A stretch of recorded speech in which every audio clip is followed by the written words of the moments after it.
Hi everyone, my name is Njenga Hakina. I am the Africa Climate Editor at the China Global South Project. Just before we get to today's podcast, I want to update you on the work we are doing at CGSP. While there is extensive news coverage on China's relations with the United States, Europe, and the current situation involving Taiwan, the same cannot be said for its interactions with developing countries, also referred to as the Global South. Unfortunately, there is a lack of comprehensive reporting in this area, and this is precisely where our team comes in. We have a dedicated group of editors who are in Africa, Asia, the Middle East, and who diligently report on these stories in real time every day. Furthermore, we make it a point to provide our content in 3 languages. We have it in English, in French, and in Arabic. If you'd like to join our growing community of readers from around the world, go to ChinaGlobalSouth/subscribe. And subscriptions start at just $19 a month. Once again, that's ChinaGlobalSouth.com/subscribe.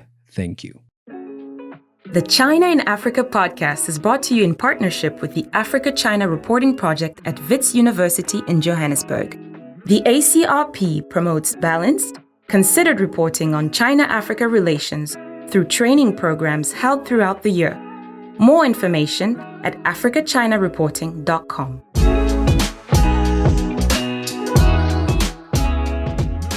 Hello and welcome to another edition of the China in Africa podcast, a proud member of the Sinica Podcast Network.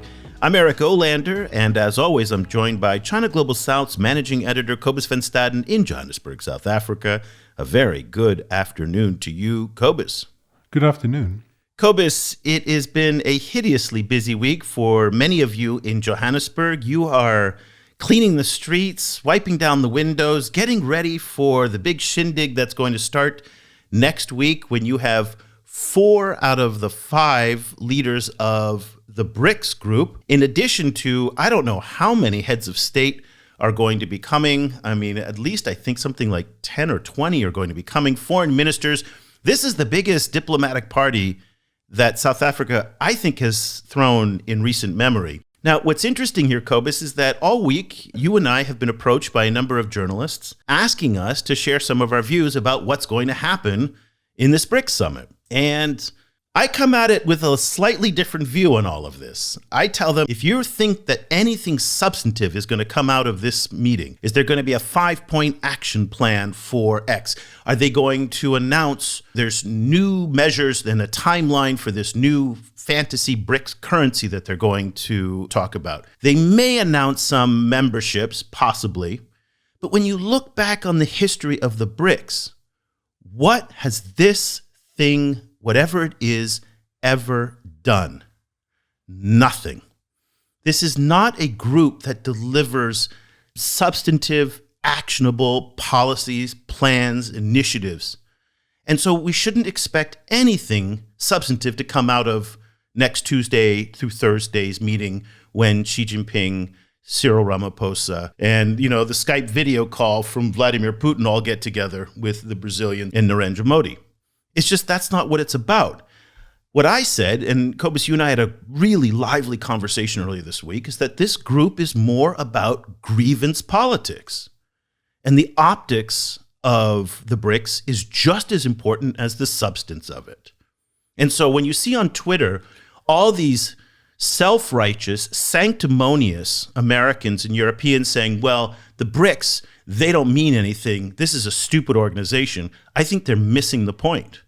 The point today is that this is about grievance politics, the same grievance politics that's fueling Donald Trump's rise to power in the MAGA movement, the same grievance politics that broke the British away from Europe through the Brexit movement, the yellow jackets in France. This is about grievance. And this is about people who are fed up and pissed off with the Western-led international order, and there is a long line to get into the BRICS in order to say, you don't like these guys, I don't like these guys. And this frustration with the system, to me, is what's going to come out and what we're going to hear next week. I agree in some respects and not in others. I don't think that the kind of resentment that is leading Trumpism and the resentment that's leading BRICS is exactly the same resentment, but I do think there are overlaps. It's not the same resentment, but it's resentment. I mean, each of the grievances is different, but at the end of the day, It's frustration and grievance that's binding them together. Because what else brings together the Indians, the Brazilians, the South Africans, and the Russians and the Chinese? What else do they have in common?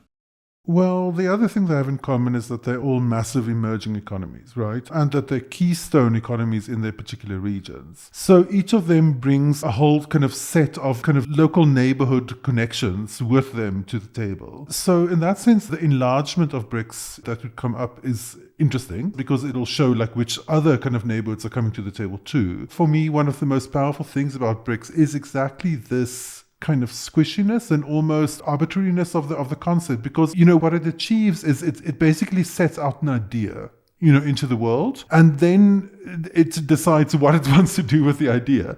And in that sense, it's very similar to the Belt and Road Initiative, which is also essentially a big idea within a lot of logistics that followed in its wake. Yeah, but the Belt and Road Initiative has $1 trillion of commitments behind it in airports, ports, roads, railways that we can actually see. Yeah. There's nothing substantive other than a mid-level multilateral development bank based in Shanghai that came out of the BRICS.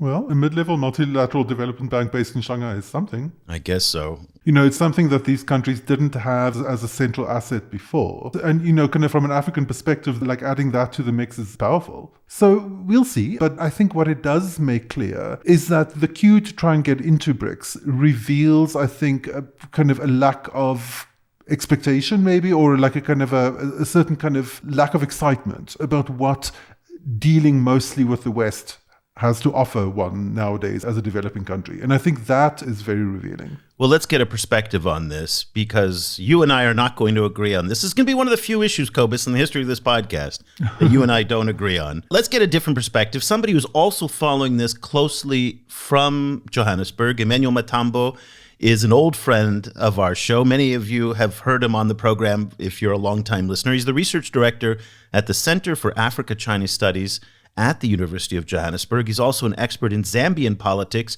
which we're also going to talk about today, so make sure you stick with us.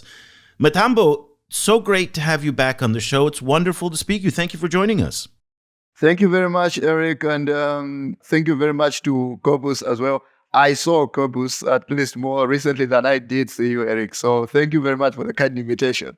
Yes, we saw each other last year, but I'll be back in Johannesburg later this fall, so I'm looking forward to seeing you. Okay, where do you stand? I say that the importance of the BRICS is more about the optics and the rhetoric that comes out of it, not the substance of it. Because at the end of the day, any organization that includes India and China as members is not going to be an effective organization, given the fact that these guys hate each other. I mean, Xi and Modi can't even shake hands, much less be in a room together. And then we're talking about this group being actually something effective. It's not going to be like NATO or the European Union or one of these multilateral groups that has big agendas with lots of action items. That being said, you heard from Cobus.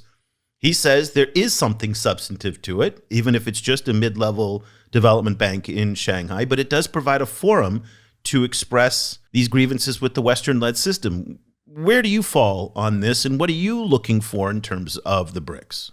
Well, the BRICS could be put in a historical perspective, especially when it comes to South Africa's inclusion. I mean, when Brazil, Russia, India, and China started their close relationship at the beginning of this millennia, it was mostly about what Cobus said, these being strategic economies in their respective regions. But then in terms of what brings them together, in the world of diplomacy, the optics or the appearances most of the times are just as good as the substance itself. A lot of countries, especially of the emerging world, want to show that they have alternatives to Western-led development perspectives and platforms and even templates. So that being said, a lot of them look at the BRICS countries as being, okay, offering us maybe a template or an alternative way of developing, so to say. Can I push you a little bit there? I'm sorry to interrupt you, but this is a really important point. You say that, but meanwhile, most developing countries that are in debt distress are lining up and knocking on the IMF's door. They're not knocking on China's door or Russia's door or India's door. And so if the BRICS does provide this alternative that you speak of, what is it? If you look at African countries, we are in a dilemma because politically and historically, we are inescapably linked to the West. I will give you an example of Zambia, where it comes from. We had the principle of humanism under Kenneth Kaunda, and because of that, a lot of people usually said Kenneth Kaunda was East-leaning. People were saying he's probably a socialist.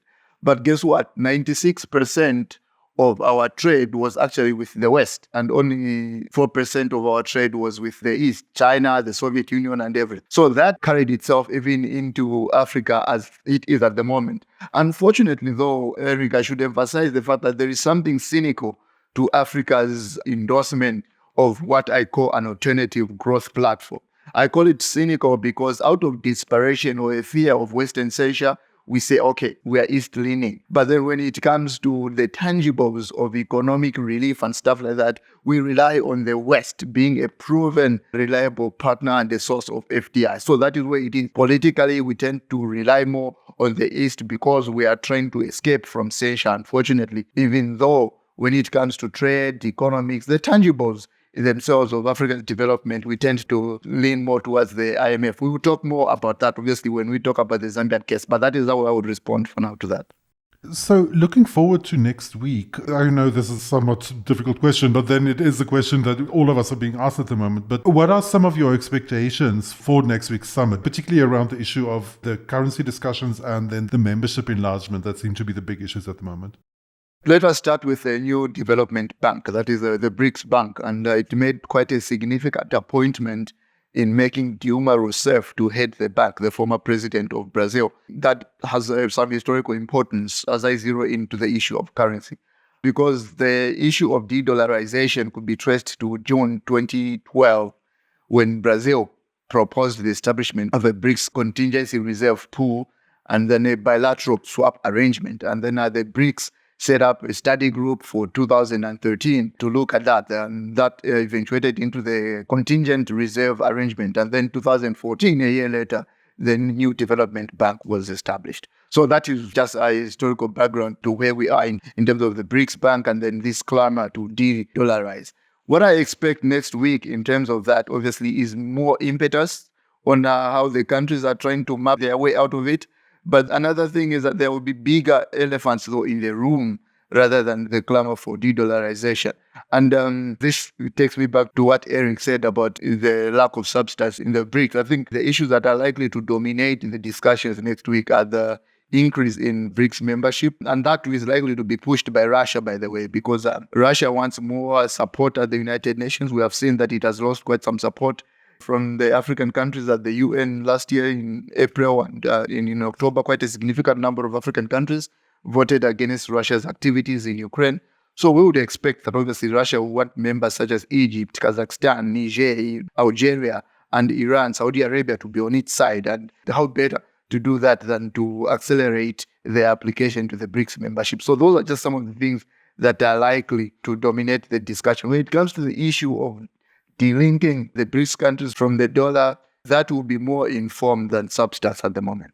Yeah, let's remember, there is nothing stopping any BRICS country now or the group from not using the dollar. And that's issue number one. They can de-dollarize any moment they want to. Yes. The other thing is that when you look at the profile of many of the BRICS countries, these are countries that are actually short in dollars.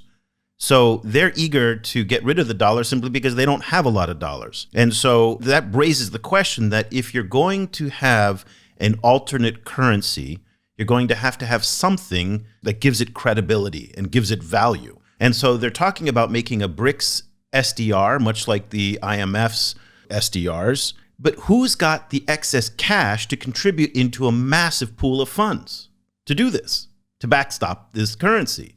The Chinese are not rich, by the way, anymore. They don't have huge amounts of surplus capital just sitting around the way they did 10 years ago. The Russians do from their oil, but at the same time, they're paying for a very expensive war. India's got enormous needs at home. It's not going to put tens of billions of dollars into an alternative currency. And let's not forget that the Indians themselves are very close to the United States on key strategic issues, specifically aligned with China, member of the Quad and whatnot there. And Modi was just at the White House getting along fabulously with Joe Biden. And then we have the question of South Africa, not exactly rich either. And the Brazilians, do they really want to put a lot of money into this as well? So where would the money come from to create a currency? I just contend that this makes for great rhetoric, great grievance. People love talking about de-dollarization and screw you, Uncle Sam, we hate you. The world's not fair. I don't disagree with that. This system is brutally, brutally unfair. That the Americans get to print their currency and they get to do anything they want with it. And they get to tell you South Africans and you Zambians, you know what, stop printing money. But when we run into problems, we can do it. The hypocrisy is glaring. That doesn't stop the reality that the BRICS don't have the resources to do this, in my view. I mean, if you look at what has been happening, especially in the case of South Africa, since the resumption of Russia's conflict with Ukraine, South Africa has abstained on both votes at the United Nations and then obviously decided now, finally, that Vladimir Putin should not come to the BRICS summit. They say it was by mutual agreement. Well, it could be that, but then there are certain entailments to that. One of the things that Putin's physical absence entails is the fact that South Africa has actually yielded to the pressure from the International Criminal Court and the pressure as well from the West that have said, well, do not repeat what you did in 2015 when you let Omar al-Bashir leave South Africa without being arrested. Because South Africa has actually been vacillating. When it is pushed to the corner by the ICC, it says, okay, we're going to withdraw from the ICC. The moment that episode passes, the discussion is quietly dropped and South Africa peacefully remains in the ICC. This year, the same thing. South Africa says we want a just world order. We want to remain in the BRICS. We want to ponder. We want to force for the interests of the developing world. But what did South Africa do this year around the time that it issued a formal invitation to Vladimir Putin? Almost at the same time, it was sending a delegation to the United States to go and explain South Africa's stance on the Russia and Ukraine conflict. That just shows that, yes, there is a lot of optics in the BRICS, but that obviously takes me back to my previous point. Probably that optics is actually the substance of what we can expect from the BRICS. And South Africa's vaunted and much advertised clamor for independence in the developing world and disengaging from depending on the Western world. Yeah, I tend to agree, but I also think that one needs to really take a hard look at what the optics actually communicate, right? Because I feel like so much of the kind of BRICS discussion essentially is a lot of observers setting up a kind of a straw man and then, kind of like either being like, okay, they're trying to set up a currency that replaces the dollar, or they're trying to set up an anti-G7, which I think neither of those two are necessarily what these optics mean. I recently wrote a column for China Project in which I argued that I think increasingly now, like as we come closer to the summit, I don't know if a discussion about a full BRICS currency is even really on the table anymore. Like what one sees much more is all of these individual countries leaning into promoting their national currency, like trade in their national currency. And, all setting up like kind of regional currencies, the way that Brazil and Argentina is planning a regional currency. I'm not sure whether, whether that will happen, but that's what they're saying they're doing. Meanwhile, even India is leaning hard into rupee-based trade, particularly with countries that don't have a lot of dollars, right? So what I argued was that we're not looking at some kind of weapon to slay the dollar. What we're looking at is 1,000 million billion paper cuts to dollar hegemony, which it won't kill the dollar. It just will make its life less comfortable, simply because what we're seeing is increasingly this kind of like provincialization of trade, where all of these strong, like South Africa through CFTA, India through its connections, China with Russia, and through the M-Bridge, like digital RMB project that's developing with the UAE and Thailand, or with like lending a bunch of yuan to Argentina to then pay off the IMF. All of these are ways in which there's just the options to not trade in dollars just proliferated, right? And that's essentially all they're doing. They don't have to slay the dollar. It's just now suddenly it's a world where the dollar isn't the only thing anymore. That's pretty much what the same thing that BRICS does. It's like, it's just simply now a world where the G7 isn't the only thing anymore. They don't have to kill the G7. They just offer an alternative. That's all, I think. You say that, but yet the rand, the shilling, and the naira in particular, and it's the same here in Vietnam with the dong, have fallen double digits since the beginning of the year. And so if you're a trader, would you rather buy a currency that is falling double digits in value from the time that you bought a product to the time when you have to sell it? Or would you buy a currency like the dollar, as flawed as it is, as inequitable as it is, but it has not fallen double digits in value? I mean, there's the politics and the Twitter rhetoric, and then there's the reality of actually doing business. And this is the reason why the yuan is at 4%, 5% of global currency transactions? I mean, I agree with you in principle. Ideologically, I agree with you. But at the end of the day, I think business people who are making transactions are going to be reluctant to buy into currencies that are fluctuating so much and that are fundamentally weak. Yeah, but I'm not sure we're disagreeing, right? Kind of because a lot of this trade is happening in the absence of dollars anyway. It's a fair point. It's a fair point. Emmanuel, do you think that the kind of BRICS currency debate is to a certain extent a kind of a false debate? I think it's a frustration and grievance debate, but yeah. At the moment, I think it is just a precipitate reaction to the West, really. I would be surprised, actually, if it took any prominence at the oncoming summit. The grievance that we are seeing dates back to the insular politics that have come up in the West, dating back to we can even talk it back to the 2008 global recession, and then we have the United States electing Donald Trump and deeply cantankerous president. We have Britain walking out of the European Union. So much of what is happening right now in the BRICS, the debate, I think the BRICS has finance ministers in its ranks who can easily understand how sustainable some of this rhetoric is, especially in the short term anyway, to really appreciate that the debate is probably premature at the moment, and it will not really help to give it more prominence that it really deserves at the summit. What I think will come up at the summit is just the resources and the caliber of the players that want to join the BRICS and the resources that they master. We're talking about Iran here with countless energy resources. Egypt, we're talking about Egypt, a very big producer of food, a reliable partner in the Arab-Israeli dynamic in the Middle East. We're talking about Algeria, massive gas reserves. We're talking about Argentina, the second biggest economy in Latin America. What are the resources that these countries are bringing? I think that is what might dominate what might happen at the BRICS next week. Okay, well, one of the other issues, again, is this enlarging of the BRICS, as you mentioned. A couple predictions that I'll make. I don't think Iran is going to be admitted, because the moment that any group that has Russia, China, and Iran will be immediately perceived as overtly hostile to the United States. And I'm not convinced that South Africa and Brazil want to step in the middle of that. And I think the United States does have some influence with India. So I think it's a fantasy that Iran and Venezuela are ever going to be admitted into this organization, because at the end of the day, the United States still has some clout. And the BRICS is not ostensibly intended to be an anti-Western organization. That is not what the Brazilians and the South Africans really want to put themselves in the middle of. Certainly Russia and China do, but I would be very surprised if they admitted Iran and Venezuela on the first round, if at all.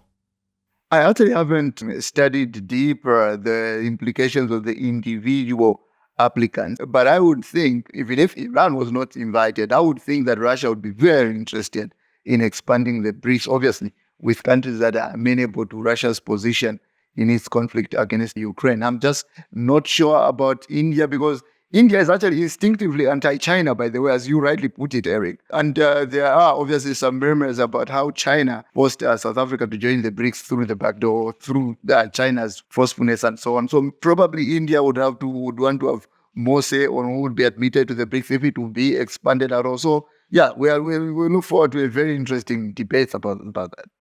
And don't forget that the BRICS is a consensus-based organization, so any decisions have to be agreed upon by all 5 of the members. Imagine now you're going to expand this to 10, 15 countries, and getting consensus on that is going to be even more difficult. And we see that in the European Union, we see it at the United Nations. So the concerns that whatever effectiveness the BRICS has today will only diminish as it enlarges and has to basically then get all of the countries to agree. And in today's era, that is very difficult. Let's move on because we're running short on time here. One of the issues that should be on the BRICS agenda, but probably will not be on the agenda in South Africa when they meet next week, is the question of debt. And this is a topic that you follow very closely in your work as a Zambian researcher following the 2-year odyssey that Zambia took in order to get its debt restructuring deal that was agreed to earlier this year in Paris. It has been now, 2 months? Yeah. 2.5 months since that deal was signed. We have not received the full details of the restructuring deal. Hichilema seems to be going on to some kind of victory lap saying it's all done. The anxiety around Zambia's debt circumstance has faded considerably. We cover this every single day in our coverage, and there's been very little discussion. What is going on with the debt situation in Zambia post-Paris? I'm laughing because it's no longer an intellectual thing for me. It's more like a personal thing. So, yes, Zambia has been blundering from one debt crisis to another, right from the 1990s when we decided to haphazardly privatize the mines, by the way, with Hichilema, ironically, being one of the valuators for Zambia's mines. And that is why up to now, a lot of Zambians who have memories of the 1990s, sometimes just unjustifiably so, usually blame Hichilema for selling the country's copper, literally, for a song. And that was under Chiluba's Zambia Privatization Agency, for which Hichilema worked as a valuator, I think, if I'm not mistaken. Edgar Lungu, his predecessor as president, was one of the lawyers that were contracting the people who wanted to buy Zambia's mines. We were in massive debt until 2004, when through the highly indebted poor countries mechanism, we had the debt write-off. Our economy started growing exponentially at an average of about 7.4% from 2004 to 2011, when the Patriotic Front, the immediate past government in Zambia, came to power. And then we racked up massive amounts of debt because Michael Sata, the first Patriotic Front president, was under enormous pressure. He had overpromised during his 10 years in opposition to build Zambia's infrastructure. And he went on this infrastructure begging spree now from China, from the Export-Import Bank especially. And he died, left us with white elephants to a large extent. By the way, he died only 3 years into his presidency in October 2014. Edgar Lungu succeeded him as president, took debt borrowing to another level, to alarming levels, forcing the IMF country representative at the time, Alfredo Bodin, to say, now, hold on, how are you going to repay this debt that you are borrowing, most of it from China? Well, Edgar Lungu, in very, very familiar fashion, he was quite an irritable politician towards the end of his tenure, asked the IMF to withdraw Alfredo Bodin from Zambia, and Alfredo Bodin was withdrawn from Zambia. The situation did not have any let up. In November 2020, Zambia had the embarrassing distinction, obviously, of being the first country to default on its Eurobond under COVID restrictions. So that compounded the situation that led to the youth, especially, to coalesce around Hakainde Hichilema, affectionately known as HH, as someone who would dig Zambia out of this hole into which we had found ourselves. The Patriotic Front government could not disclose the amount of debt we had, especially towards the bilateral trade, especially towards the external players. They couldn't even disclose that. Hakainde Hichilema became president. He didn't even know the quantum of the debt that we had. The IMF in 2021 said our bilateral debt is $8 billion. In France, on the 22nd of June, when this deal was consummated, this bailout deal was consummated, they said the debt is $6.3 billion. That is what was reported there. So I think it is very premature for Hakainde Hichilema to go on this victory lap, as you likely call it. He has a knack, by the way, for self-congratulations. I should say that. Even when he announced the death penalty in Zambia, he called for a very big luncheon at State House. Quite a bizarre arrangement, but yeah. Anyway, he does that. And I think a lot of people, especially his followers in Zambia and the West, are kind of supporting him in that, because they were so antagonized by Lungu that anyone who had succeeded in Lungu, even if it wasn't going to be Hichilema, was going to be the main guy, which is a very mistaken perception. Well, what is happening at the moment with the debt is that we have seen a spiking levels of commodity prices, especially fuel, from around March to June. There were fuel price hikes almost on a monthly basis. Today, mielie meal, the staple food of Zambia, has grown almost exponentially, and a lot of people are actually struggling to buy the staple food. I saw a cartoon yesterday from one of Zambia's newspapers saying the price of mielie meal is so high you would think as if it's on drugs.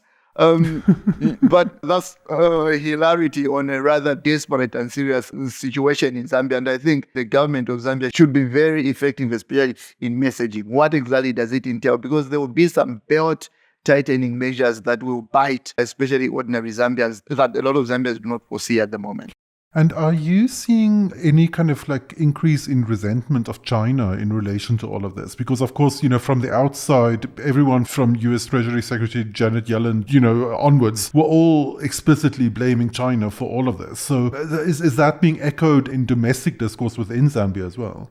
So from members of the Patriotic Front, to them, China was really a darling. Even to Hichilema himself, remember, he is very much saddled with this debt that he cannot wish away. The first dignitary to visit him, even before Hichilema was inaugurated, was actually the Chinese ambassador. But China's take, by the way, on Zambia's debt restructuring process has been very curious, and it's been very interesting. France and South Africa have been very active, have been very vocal around it.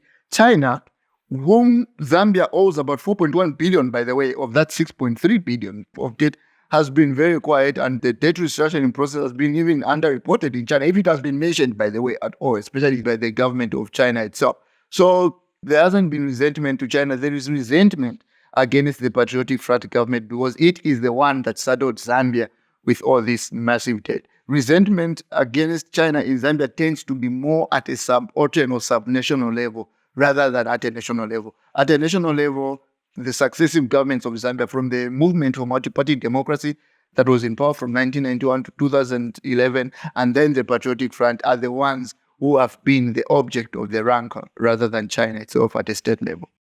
So here's the big problem with the situation in Zambia right now, is that Zambia's economy is predicated largely on copper exports. It is one of the largest copper producing countries in the world. A lot of that copper goes to where else? China. The problem is that China's economy right now is facing some very serious headwinds, and copper buying is down, which is one of the reasons why copper prices are now at a 6-week low. If copper prices stay as low as they've been for the past month and a half, and there are some forecasts that it may be that way, especially if the Chinese stimulus to jumpstart the economy doesn't work as expected, then Zambia is going to have a difficult time to generate the revenue that it needs to pay back the loans and to meet the obligations that it laid out in the June debt restructuring deal. So keep an eye on the Chinese economy and keep an eye on copper prices. And those are the two indicators that are going to lead you to whether or not Zambia is going to quickly or slowly get out of the current mess that it's in. Let's get your take on that. Yes, I just wanted to add to that. I mean, if you look at the forecast from the African Development Bank, they're a bit upbeat, saying Zambia will grow by about 4% in 2023. I don't believe that. I know the economy grew by about 3% in 2022. That is just an indictment, by the way, on what Zambia has failed to do right from independence. Up to today, I think copper accounts for up to about 78% of our foreign revenue. I mean, that is actually an indictment on a country that has been free since 1964. It has large resources. It is an enormous land for the small population that it has. Zambia is about 752,000 square kilometers with a population of 19 million people. So it is 3 times bigger than the United Kingdom, almost the same size as Texas. But then we do not use that land for more sustainable purposes. How much have we contributed to, how much have we made sure that agriculture, for example, contribute towards our national GDP? At the time when Mugabe was running farmers out of Zimbabwe, we had a golden opportunity to make use of those farmers to make sure that they come to Zambia, create an enabling environment for them. We have vast resources of inland water resources as well, much of which is actually freshwater resources. How are we doing in order to diversify the economy and wean ourselves, so to say, from this chronic dependency on copper? I have not seen any meaningful ways done by Hakainde Hichilema. He seems to have this drive. He has now come up with a Ministry of Technology. But yes, in as much as we need that, but those are service-based specialties that we need in Zambia, but are not really things that will give us a quick turnaround. What we need as a quick turnaround is investment in more agriculture. He's very big in terms of cattle ranching himself, so he probably would know this, but whether or not he's going to put more impetus on this is really left for anyone's guess. But as long as we depend on copper, we are just leading ourselves to economic suicide. And linking onto that, like a few months ago, there was this memorandum of understanding signed between Zambia, the Democratic Republic of Congo, and the US government that they're going to locate copper refining in those countries, like I think in some kind of cross-border facility. Has there been any development on that at all? For as far as I am concerned, the last time I read about that was actually in the Mining Weekly. I think it was on the 18th of January this year. After that, I haven't really heard anything about that. But I don't know. Maybe there is something afoot that is happening that the government is playing. It comes close to the chest. I'm not sure. What I know for sure, obviously, is that there has been a lot of resentment. A lot of people think as if Hichilema is a sellout to the United States and the West in general. That is the reaction that I remember spread from Zambians in January. But after that, I really haven't heard any headway on that. Interesting that you talk about the question of the sellout to the Americans, because when I was in Washington this summer, talking to lots of folks there, both on the legislative side and the executive side of town, there is a perception in Washington that Hichilema is their guy and that he is pro-America, anti-Chinese, and that they can count on him. And all I had to say to them was like, folks, take a look at his Twitter feed and take a look at every single time the question of the Chinese comes up to Hichilema. He is one of their most vocal and passionate defenders. When right after the Paris deal was announced, he sat down, I think it was with Bloomberg, and they said, do you blame China for the delays? And he said, absolutely not. China is our friend. China is our partner. You see picture after picture in his Twitter feed of him with the ambassador. You see him with calls to Xi, and he's even talking about visiting Beijing before the end of the year. So I said to these Americans, I said, where are you getting the idea that he is somehow on Team USA anti-China? It's just delusional of the highest order. It is because, they were so antagonized by Edgar Lungu that they were really desperate to have Hichilema in State House. And then the United States in particular is desperate for a feel-good story out of Southern Africa. They would have loved if Ramaphosa was not confronted by scandals of corruption, hiding money in his mattresses and all that kind of stuff. We would have been a perfect stand-up guy to say, okay, that's our appointment. The way Thabo Mbeki was to George W. Bush, they would have wanted that. But with the crisis that South Africa is in, relentless electricity blackouts, unceasing attacks of corruption, so they look at Hichilema and think, okay, this is our president. Last week when Hichilema was in Israel, the president of Israel said, the Americans called him and said, are you going to meet Hichilema? And when the president of Israel said yes, and they said, yes, Hichilema is the best president. I mean, all that flattery, it is really, really self-imposed deception on the part of the United States. Let me give 2 examples. First of all, as I already said earlier on, he is very close to the Chinese for historical purposes and for pragmatic purposes. Well, we owe the Chinese a lot of money, and then they have invested heavily on Zambia's infrastructure.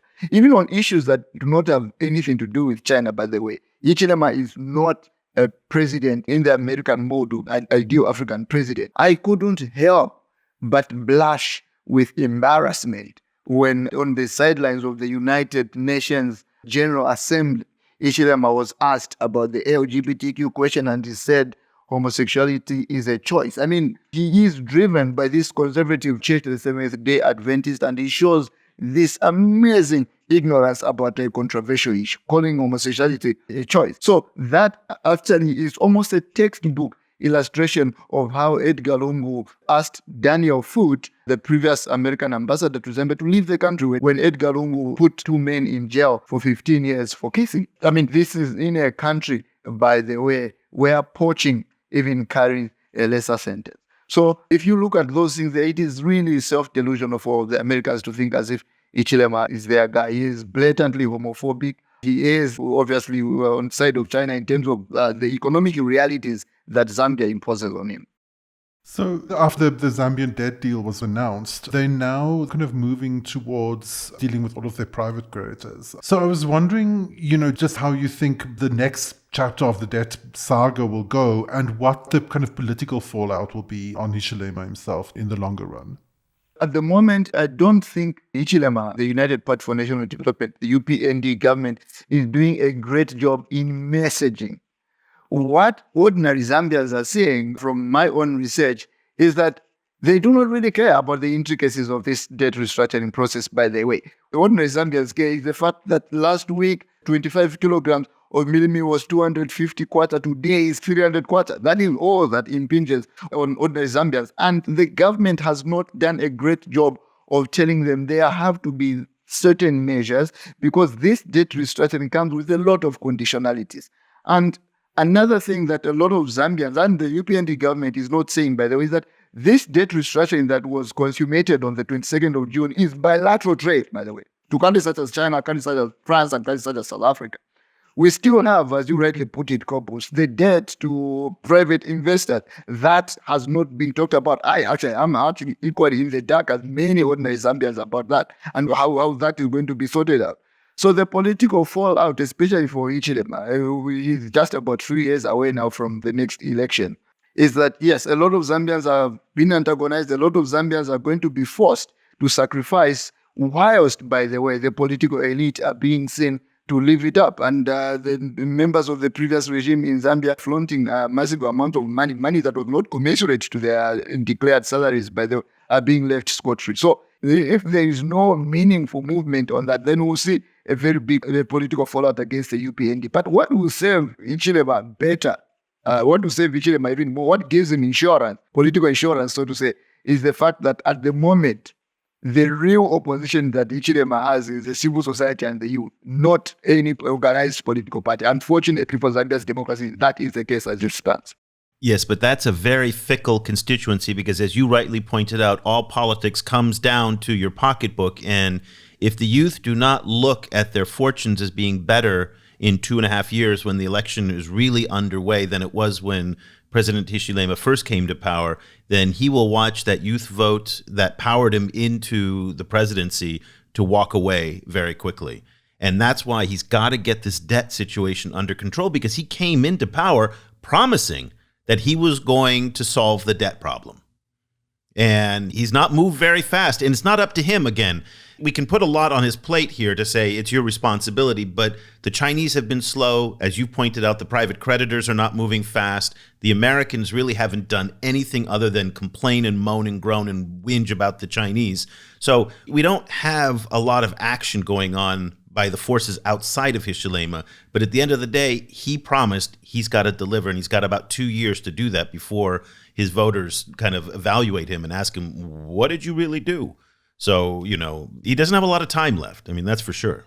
The youth are keeping a very good scorecard. And in the world of social media, every now and then, by the way, we get all these pop-ups of tweets that Hichilema used to post at the time when he was in the opposition. So my only fear is that rather than these youths changing their votes, as they did against Lungu, by the way, from 2016 to 2021, we will see a situation that if there is not an organized opposition party in Zambia, we will see a situation where the disillusioned voters will rather just abscond the votes, not vote at all, rather than vote for an alternative. And I think that is very bad for politics, and it might give Hichilema some undue endorsement, which will even allow him into more self-congratulation. Matambo, you have been so generous with your time today, and it's always fascinating and enlightening to speak with you. Thank you so much for taking the time to join us. Emmanuel Matambo is the research director at the Center for Africa-China Studies at the University of Johannesburg. And again, as you're hearing, one of the smartest scholars out there on Zambia, on BRICS, on so many of the issues that we cover so regularly, which is why we're always thrilled to have Matambo back to join us. Matambo, if people want to connect with you and follow what you're reading and writing, what is the best place for them to find you on social media? Before I do that, may I just render my gratitude to you, Eric, as well, and to Cobus. Thank you for always keeping me in mind when you have these fascinating discussions. So I look forward to more engagements, by the way. It is our pleasure, and you humble us. And so we really appreciate it. We really do appreciate it. Thank you. I am on Twitter at EK Matambo. That's my Twitter handle. On Facebook, the same thing as well, EK, and then Matambo. And then I'm also just go to the Center for Africa-China Studies website at the University of Johannesburg. You'll find my contact details there. And then my work email address is ematambo@uj.ac.za. Thank you very much. Fantastic. We are going to put links to all of that in the show notes. So make sure that if you want to stay on top of everything Matambo's doing, you can follow him on Twitter, known as X now. And we really appreciate it. Thanks so much, Matambo. Cobus, every time we have Matambo join us on the show, it feels like we literally are at a dinner party and there's food spread out all over the place and there's wine and there's just great conversation and you want the night to go on, all night long. And that's the joy of having a guy like this who's just I mean, he's just like a walking Google, and, it's fantastic. And I really, again, want to go back to some of the BRICS points again, that I think in hindsight, as I was listening to you guys and what your points are, as animated as I was at the beginning of the show, and this for some reason puts caffeine in my coffee. I don't know why, but we're all kind of saying the same thing here, that it's not substantive, it's optics, but the optics matter. The optics are important. And that's again why the keyboard jockeys on Twitter who are just saying BRICS is nothing, it's not worth anything, or some of the US officials who are saying, well, there's nothing there, I think are missing the point. It's the same mistake that people made when they saw Donald Trump running for president and they said, this guy has no substance. Because fundamentally, they didn't understand the grievance that was propelling him. And I'm not entirely sure that the people in Europe, Tokyo, and Washington fundamentally understand the grievance that's propelling the BRICS. And I think you got to get to that. You call it resentment, I call it grievance. We're kind of saying the same thing here. But don't expect substance to come out of it, but the grievance is critically important. For me, what will be really interesting is to see, kind of how the discussions about BRICS enlargement go. I agree with you. I think Iran is a long shot, and I think also Iran would probably be bad for the group. It's too provocative, way too provocative. I mean, it just antagonizes people when you bring them into the picture, and unnecessarily. I think some of the other kind of prospective members are a lot more interesting in terms of what will happen when they get in. I tend to think Indonesia, very, very interesting. And also if Saudi Arabia gets in, that's a game changer. I think UAE to a certain extent as well. So, one thing that any kind of addition to this mix will definitely complicate the relationship between these countries more. And it will certainly I think, add complication to the position of Russia in all of this. So all of this is just going to be, it's fascinating. It's kind of soap opera-y, in the sense of you just kind of want to get popcorn and keep watching. Well, so we're going to invite some folks later, after all the news settles from the BRICS next week. We're going to wait a week or two to do that. You'll be in Berlin by then, so you'll be settled in Germany. And we're going to wait and let's talk to people to see what actually happened. And so look for us to have a show on BRICS follow-up towards the end of the month, and we'll go from there. Okay, just before we go, I want to just really take a hard pivot and really call your attention to something unbelievable that happened last Friday night on national television in China. It is just eye-watering what happened. So 26-year-old South African musician Motswedi Modiba, who goes by the stage name Mo, she became the first, what they call Black and African, that's how they described it on Chinese media. She was the first contestant to participate in one of China's biggest singing competitions called Sing China. Now, this is a show, if you've ever seen The Voice, it's basically a copy of The Voice. And she just killed it. You can't overstate how important what she did was. People were telling me, Chinese people were watching this mesmerized, that she spoke and sang flawlessly with no accent. And the judges were turned around. So on The Voice, they can't see the contestant. And when they flipped around, they couldn't believe that she was a foreigner. Let's take a listen to her right now very quickly.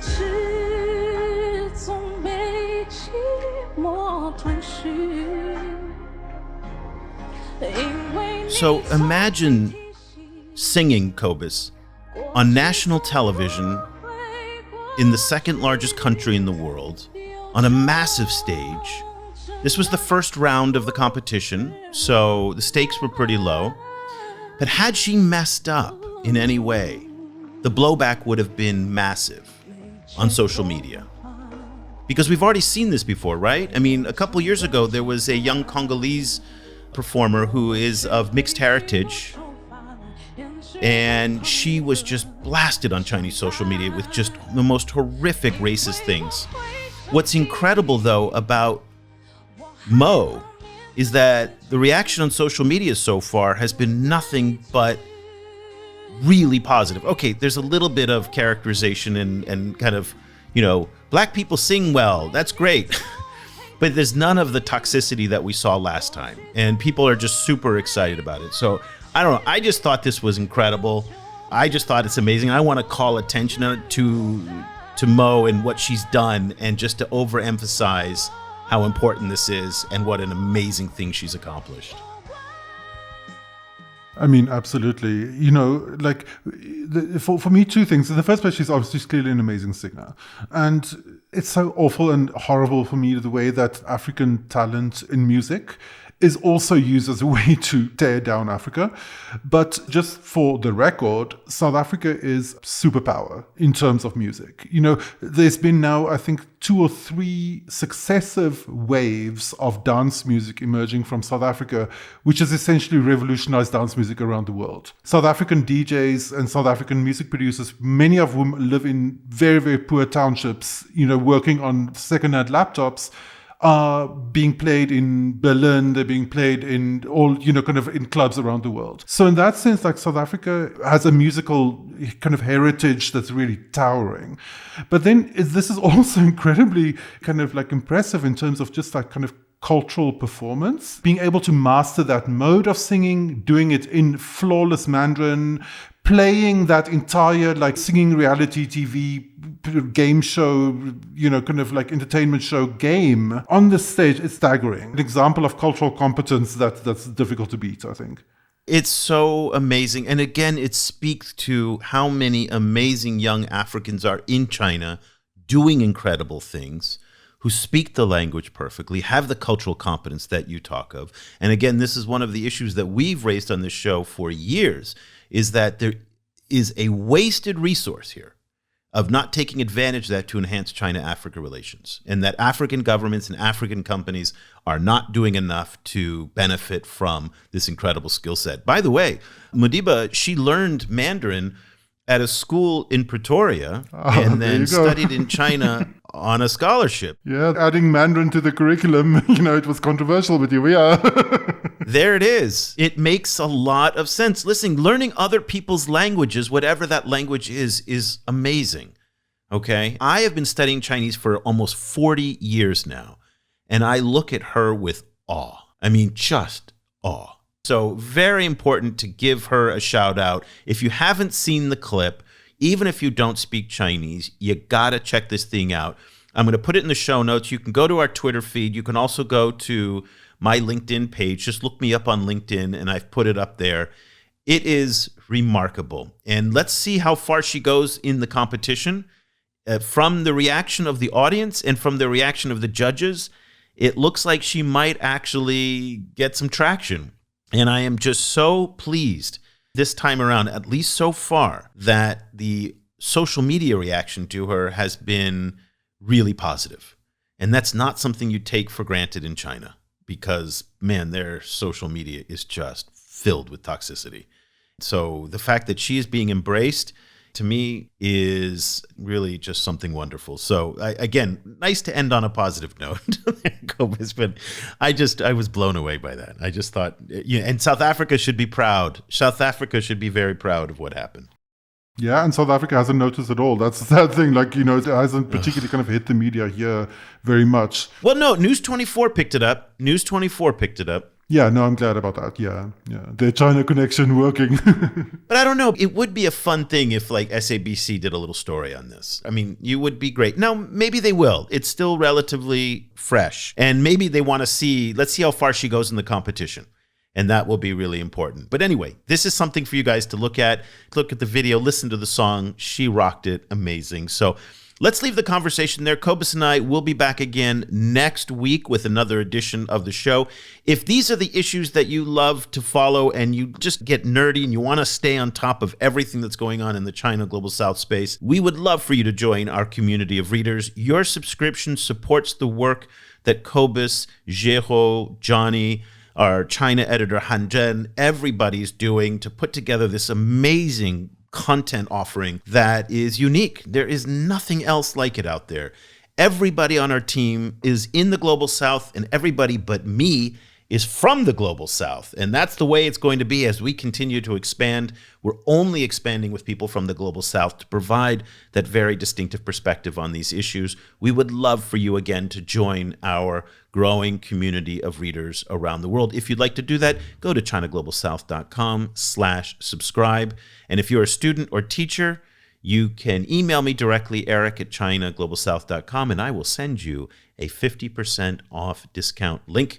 So just make sure you use your school email address, or if you don't have one, tell me what school you are in, and that way I'll send you the link. So let's leave the conversation there. Cobus and I will be back again next week. For Cobus van Staden in Johannesburg, I'm Eric Olander. Thank you so much for listening. The discussion continues online. Tag us on Twitter @ChinaGS Project and visit us at ChinaGlobalSouth.com. If you speak French, check out our full coverage at projetafriquechine.com and AfriqueChine on Twitter. That's Afrique with a K. And you'll also find links to our sites and social media channels in Arabic.